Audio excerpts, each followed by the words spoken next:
Good afternoon, it's March 3rd. I'm Bowie Jones, and you're watching the 15th edition of The Edge.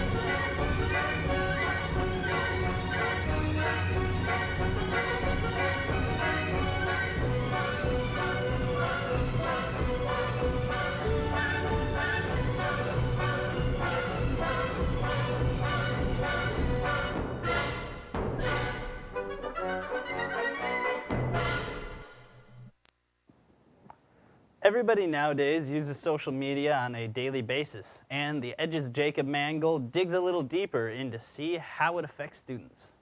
With modern technology advancing, social media is doing the same. Most teens to young adults have their hands glued to their phones on a regular basis, spending countless hours on social networking sites like Facebook or Tumblr. Since some schools are now allowing phone and tablet use for research, it isn't far-fetched to assume that students would rather give their attention to social media than schoolwork. I usually use social media probably at least 3 times the class period. I use Pinterest, Instagram, Facebook, MySpace, Twitter. With all the technology students have and the endless options of social networks to choose from, becoming addicted to the internet is not uncommon. It would be naive to think that students wouldn't exploit the technology for themselves. We block it from the classroom because it would cause students to get off task rather easily. You can spend hours on social media. I know even myself, once I get on there, I'm always surprised when I go to get off exactly how much time I've spent. I'm just looking up what other people are doing. I think it's a great resource and a great tool, a great way to connect and network, but it can be quite a distraction. Social media is a pretty big distraction. Social media definitely distracts me from schoolwork. I'm sitting in my ed tech class sometimes, and I'm on Tumblr, Pinterest, Instagram. While at times social media can be harmful to those who use it, it's a part of our culture and it doesn't look like it's going away anytime soon. In the end, it's all about how maturely people handle the technology that they have, making sure to put the true priorities ahead of updating a status or Snapchatting friends. And put the phone down, go outside, and as always, this is Jacob Mangold reporting for The Edge. Depression is a very real issue in teenagers today. Most people think that depression is a battle you fight alone, but a new study by Gerald Heffel suggests that depression can be contagious, especially within close proximity of that person. Depression affects around 10% of college-age students, and that 10% can cause their roommates to think that and behave in a similar way to themselves, thus becoming depressed. Fortunately, the roommate is not actually experiencing depression, but just mirroring the way their roommates think and feel. If you know someone who is depressed, contact a local health supervisor.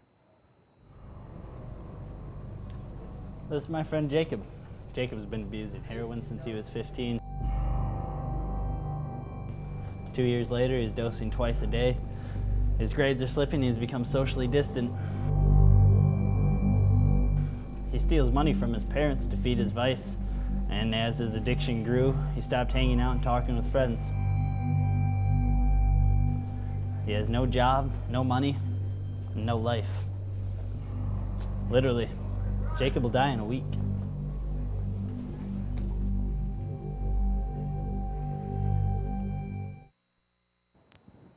Careers in Education is preparing for their Skills USA competition Friday, February 28th. Andrew Rourke has more on the story. In the Careers in Education program at Lapeer EdTech, some students are starting their Skills USA project. For their project, they were allowed to pick an organization or a community service of their choice that will benefit Lapeer County. The students are doing their community service project for LACADA, Lapeer Area Citizens Against Domestic Abuse. We started doing the project for LACADA in late December. That's when we picked what we were going to do. LACADA is a non-profit organization that offers marriage counseling, domestic abuse treatment, and provides help for spouses. For their project, they are collecting everyday items including baby bottles, diapers, children's toothbrushes and toothpaste, children's clothing, and hygiene products. This project started on January 22nd and will go until February 22nd. Showing love for Lakata. Lakata stands for Lapeer Area's Citizens Against Domestic Abuse, and we're just kind of donating items such as diapers, toothbrushes, baby clothes, women clothes, and we're going to give the items to them probably sometimes next week. Their hope is to gain enough donations to make a difference in Lapeer County. Please come and donate at the Lapeer Educational and Technology Center between 7 a.m. to 5 p.m., Monday through Friday. This is Andrew Rourke reporting for The Edge. With senior year ending, most students will be moving on to either a trade school, college, or a career. We asked EdTech students what they think about college. Nikki Brewer has the details. Senior year is the last year of required school, and after school ends, most people go off to a big university to start planning their future. But most students think that college can be frustrating, confusing, and scary. The hardest thing about applying to college is writing the scholarships out and actually being accepted. I'm very worried about going into debt because I don't have any money right now and I'm not going to be able to pay it all on my own.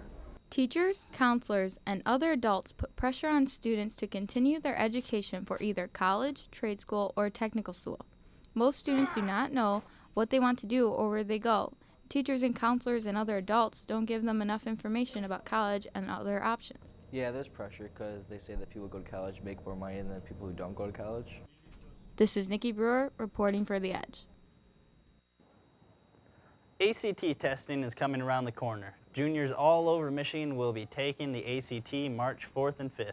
The ACT is a national college admissions examination that consists of subject area tests in English, mathematics, reading, and science. Your test score will reveal your academic skills for colleges to view as well as your GPA. Making sure your ACT score is high enough for you to get into the college you would like. Practice online actstudent.org. Get a good night's sleep and eat healthy breakfasts in the morning to improve your test scores. Good luck to all of the juniors taking the ACT this year. My attitude is No, it's okay. I'm excited to get my score, but I'm nervous to actually take it. My advice would to be, if you haven't already, try practicing on math skills because there's a lot of things that I didn't remember because I took Algebra 1 my 8th grade year. Thanks for watching this edition of The Edge. Be sure to tune in for the next edition. Keep living on the edge of Lapeer EdTech.